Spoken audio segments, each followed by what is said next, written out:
A pior baliza do mundo.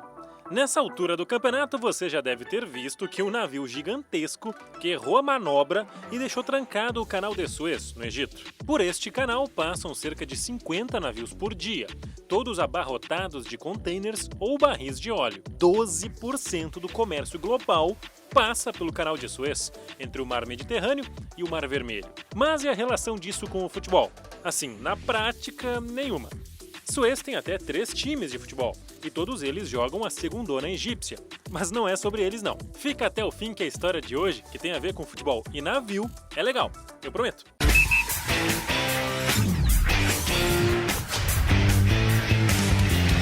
Primeiro temos de ir para 4 de maio de 1949. O avião que transportava a delegação do Torino, que havia saído de Lisboa para Turim, foi atrapalhado pelo forte nevoeiro e colidiu com a Basílica de Superga, causando a morte de 31 pessoas, sendo 18 jogadores do Toro.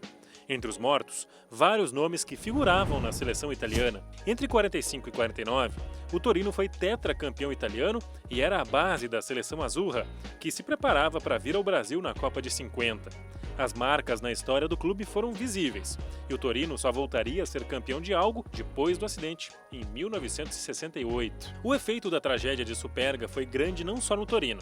Com medo de andar de avião por 35 horas, a delegação da Itália para a Copa de 50 optou por ir de navio. Jogadores, comissão técnica e jornalistas embarcaram a bordo do Cyzes, de 16 toneladas, para uma jornada de 16 dias pelo Oceano Atlântico. A seleção italiana conseguiu fazer apenas um único treino de verdade nesse período. Foi em 8 de junho de 50, 4 dias depois de sair de Nápoles. Foi uma parada em Las Palmas para encarar um time local. Dentro do navio, era difícil treinar de maneira satisfatória. Embora ficassem isolados do resto dos passageiros, os jogadores estavam limitados a sessões de exercícios físicos e uma que outra coisa tática, na orientação do técnico Ferruccio Novo, que era ainda presidente do Torino. Mas pensa que é fácil? Levamos 2 cestos de bolas, mas na chegada não tínhamos mais nenhum. Caíram todas no mar. Alguns jogadores passaram mal durante a viagem.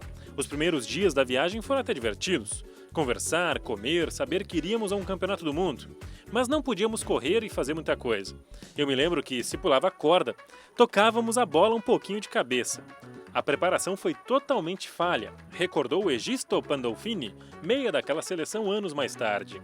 A viagem foi acabar em 20 de julho, com o desembarque rolando em São Paulo.